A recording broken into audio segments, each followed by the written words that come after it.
So I wanted to, well, Ben asked me to do this presentation on the work that we've done on evaluating hardy grape varieties for northern Utah and for other areas around the state, like in central Utah, in Richfield, that area.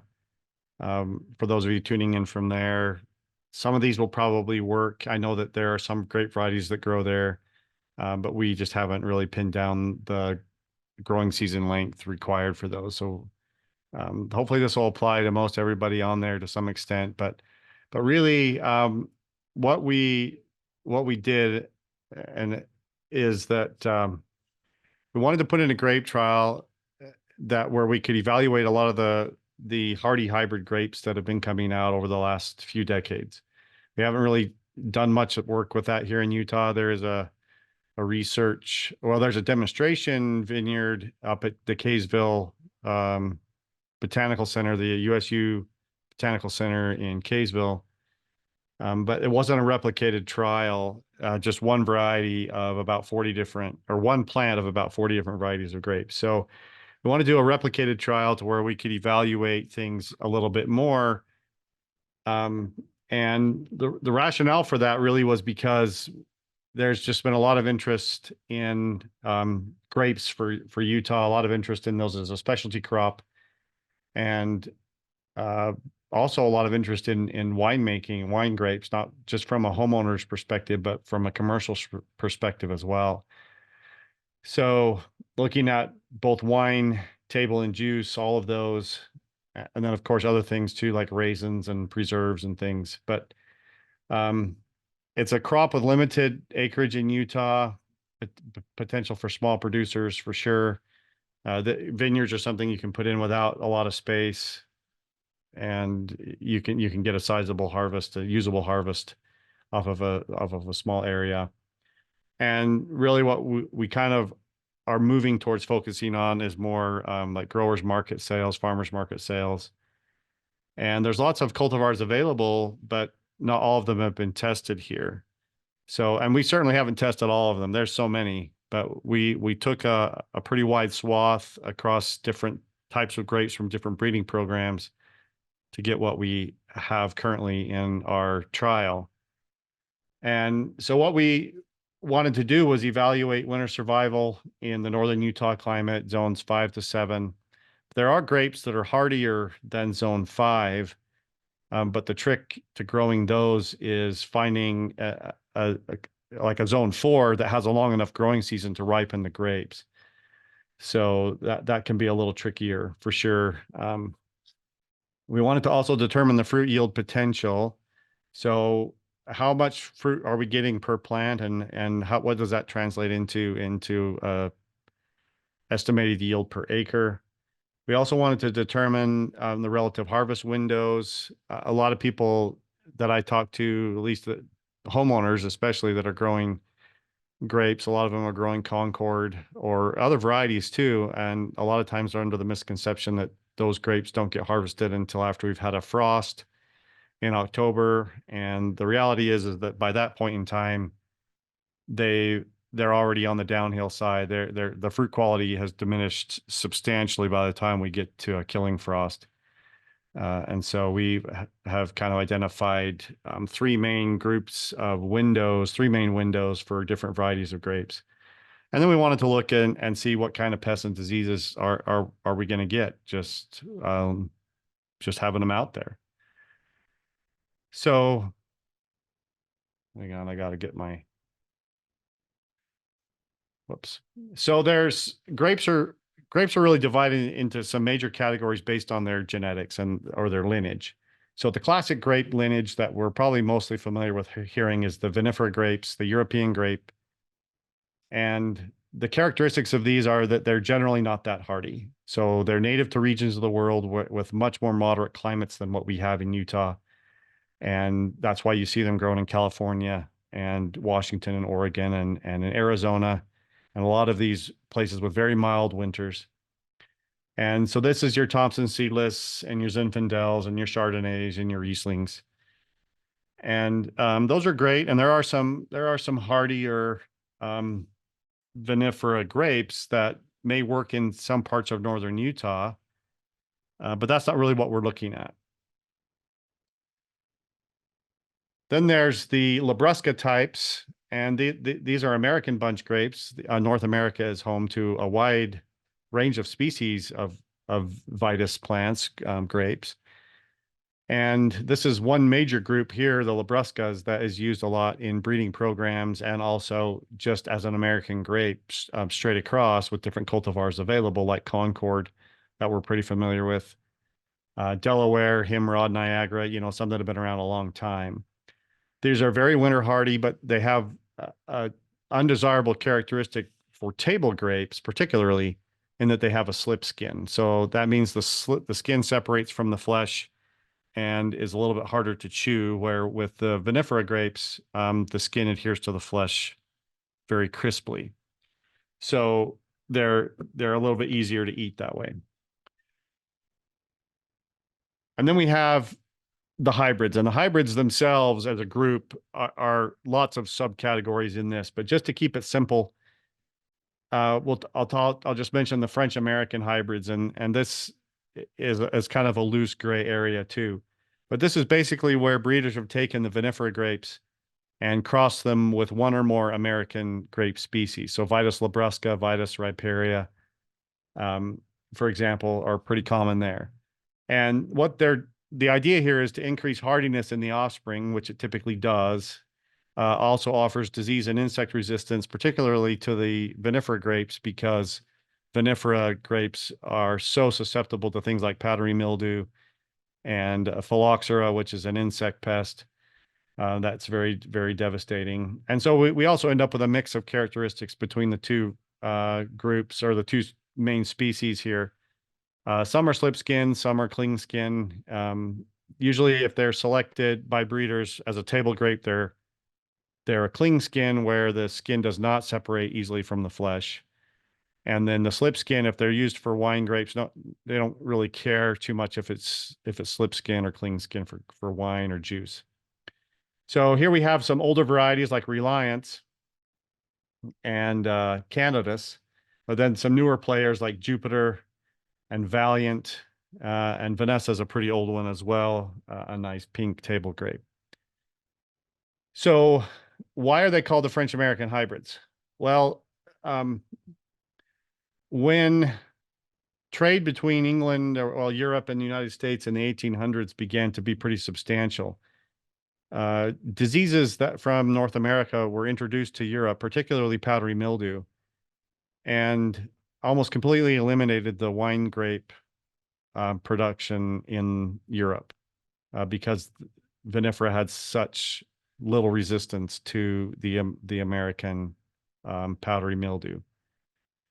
And so the French were the first to come over and breed some of their vinifera variety grapes, their wine grapes, with some of the American grapes to try and get resistance to those powdery mildew diseases. And they were quite successful in doing that.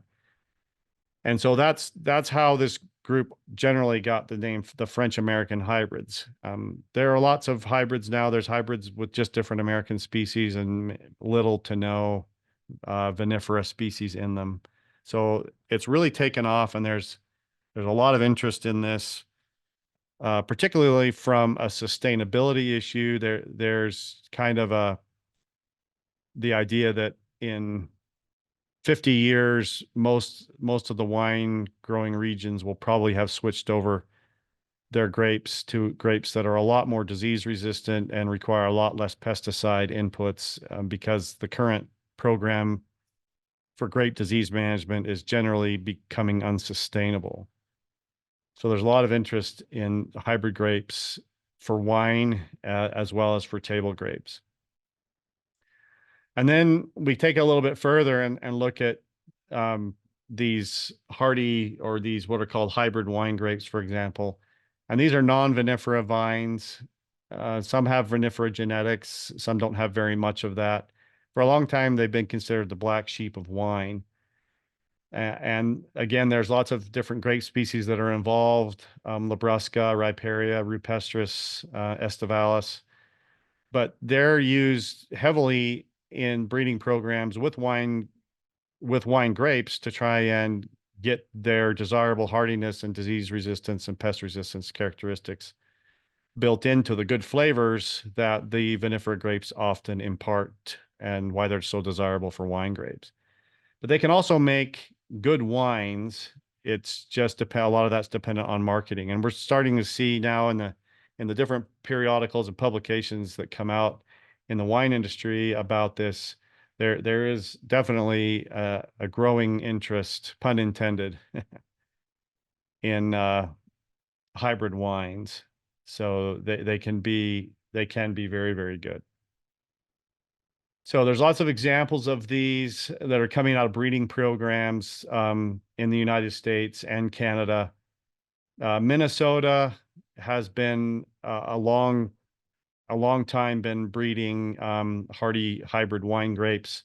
A lot of that was started by a man named Elmer Swinson, who actually started work on his own personal farm in Wisconsin. And so Minnesota and Wisconsin often have worked together on their grape breeding programs.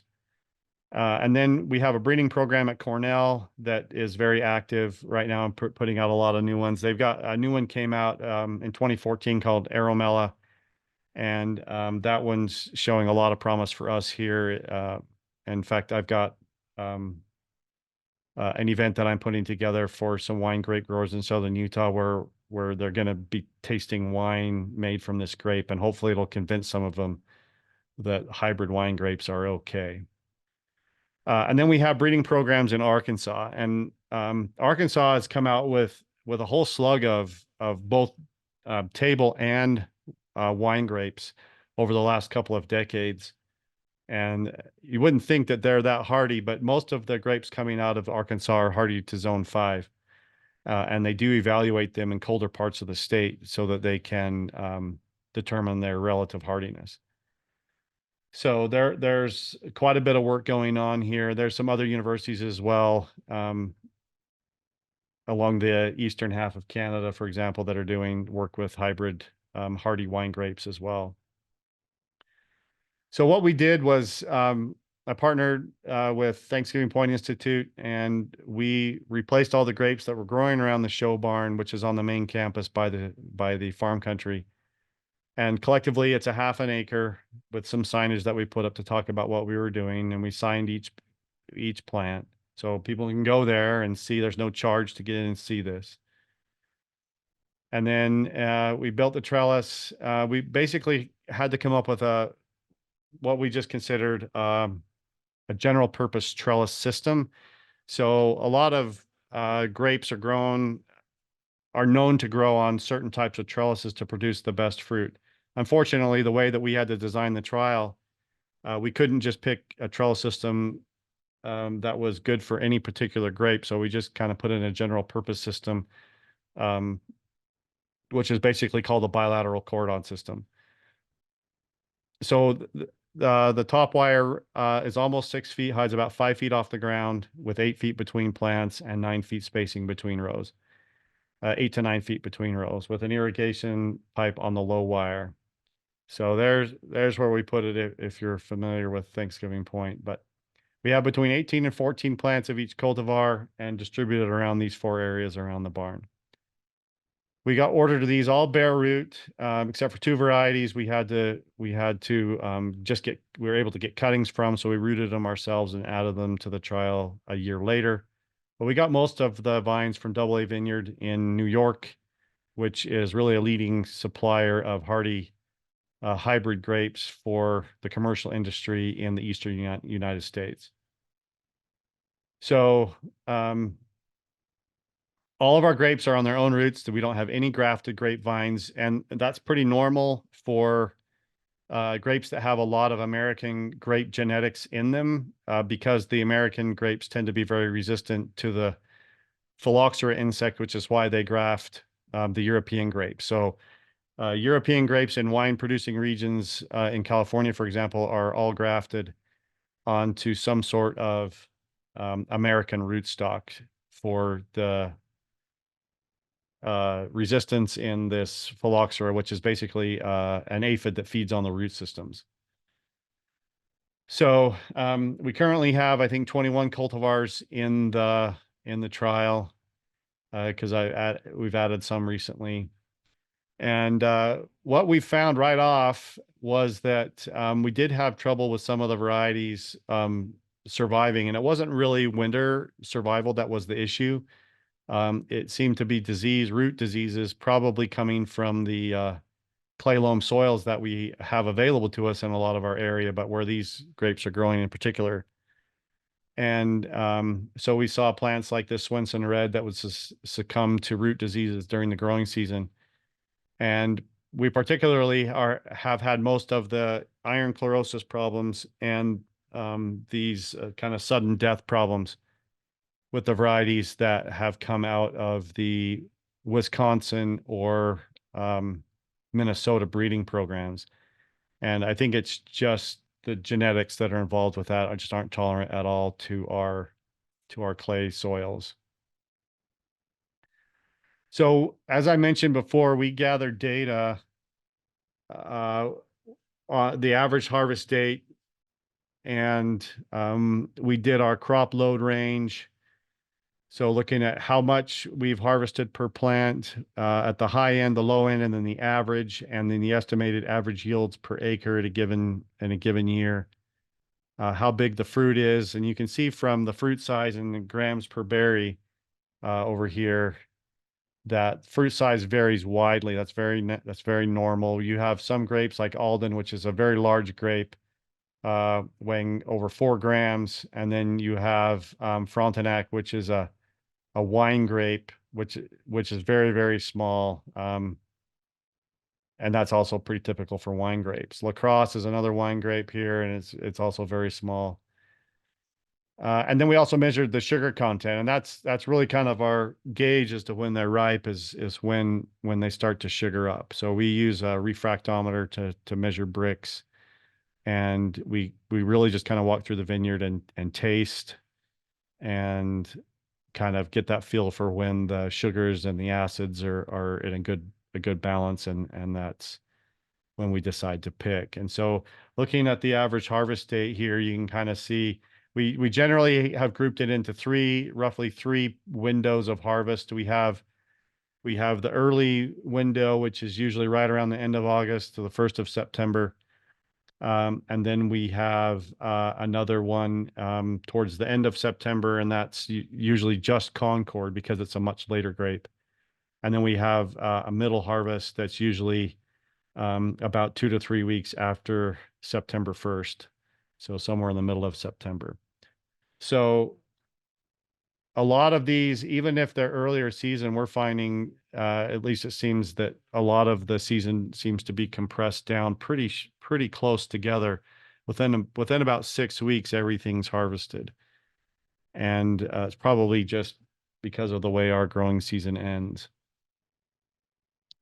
But we also have found that depending on the season, these harvest dates can be plus or minus about 10 to 14 days. So it really just depends, like picking any fruit. You just kind of have to be out there and evaluating it as you go to see when it's ready to pick. And this is particularly important if you're doing wine grapes, because you want to look at the Brix also, but you need to also look at the pH and the dissolved solids and all of that, the phenolics.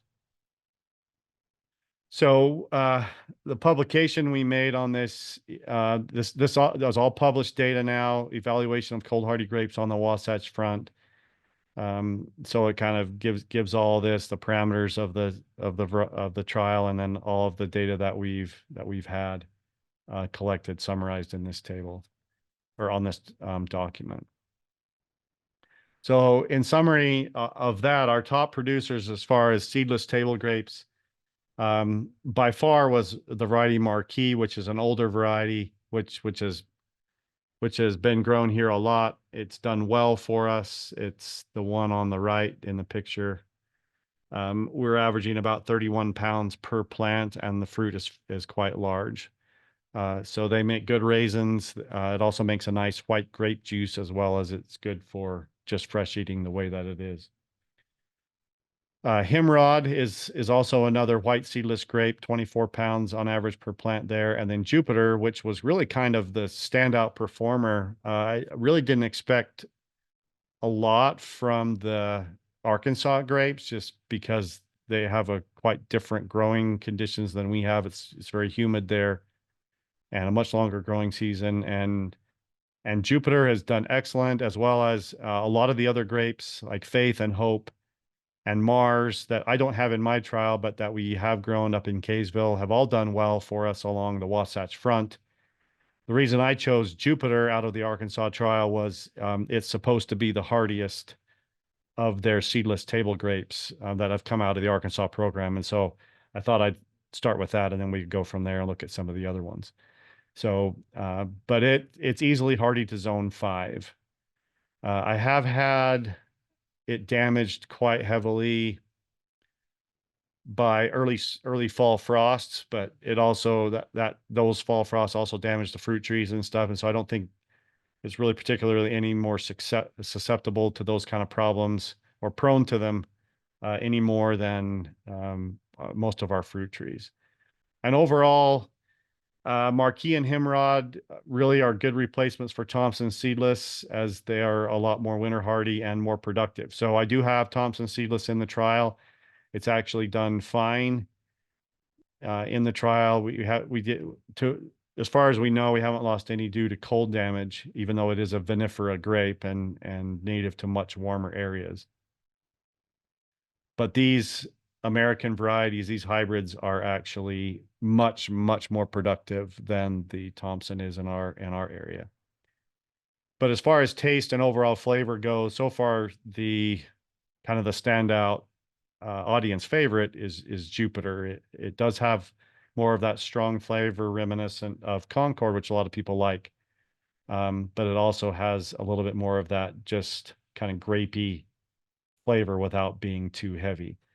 Now, I've made juice from all of these. It's all good. The Jupiter does not juice as well as we'd hoped it would. It's really an excellent table grape and a great raisin grape. But to make it into a juice, I would recommend blending it with Concord or Valiant or even a green grape to kind of balance it out and give it a little bit more robustness. It's just kind of a weak grape on its own for juice. As far as the seeded cultivars, these are both wine and juice. Aramella at about 16 pounds per plant, and that one is showing a lot of promise as a white wine grape. Frontenac at the same for a red wine grape. And then Valiant, which has turned out to be an excellent juice grape and has been far more productive in our trial than Concord has been. So lots of tight, small clusters. It's a little bit harder to pick probably than Concord, but way more productive and a lot more consistent. So we've really enjoyed getting to know these grapes as well. And then grapes that didn't do so well for us, mostly problems with iron chlorosis issues, which we kind of expected we would have some anyways because of the high soil pH. But Alden, Beta, and Bluebell, which all of these are kind of northern, midwestern cultivars, really seem to struggle the most with iron deficiencies. We supplementally treat all of the vineyard with EDDHA iron, which is the red iron, every spring. We do about 8 pounds per acre of elemental iron, the iron chelate, which isn't a lot, but it's enough for us to see a difference. And then for Bluebell especially, it wasn't enough. It's never been enough for Bluebell, but we haven't treated it additionally. We're just evaluating how it does, but it still produces fruit just fine. Swenson Red produces great fruit. The fruit is really good on Swenson Red. It's an old variety that one of the first that Elmer Swenson came out with, but that is a lot of those died. And then Marquette, Delaware, and Edelweiss, again, poor establishment and survival. They just don't like the clay soil that we have. So they produce good fruit. Marquette is an excellent red wine grape, but the plants just aren't super happy here. So some that did had lower yields than we expected. Alden, which is a vigorous plant, has not performed as well for us because of I think the clay loam soils again. So we'll be moving some of these to a new grape trial that we're trying to get funding for, and hopefully trying them in a situation where they get better drainage. As far as the future grape trials that we've got in the works right now, we're in the process of seeking grant funds to establish some grower trials, two to four growers. We've identified one grower so far to partner with us.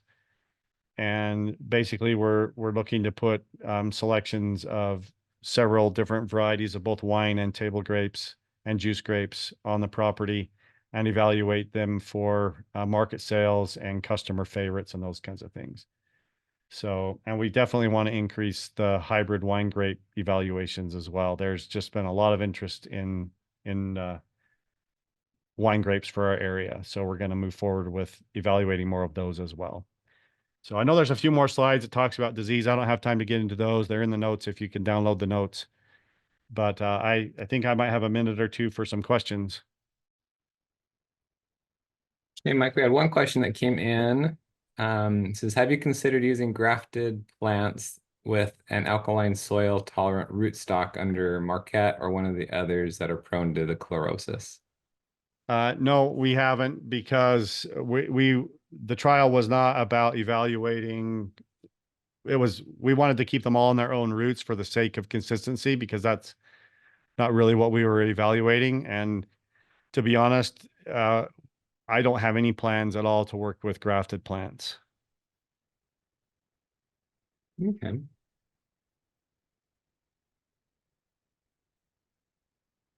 All right, and then we have another one. This will be the last one. If you have any additional questions though for Mike, he'll stay on for a few minutes, but continue to put those in the Q&A box. But for this last question from Michelle, for powdery mildew or leaf spot, would Phison 20 be an acceptable treatment method for that?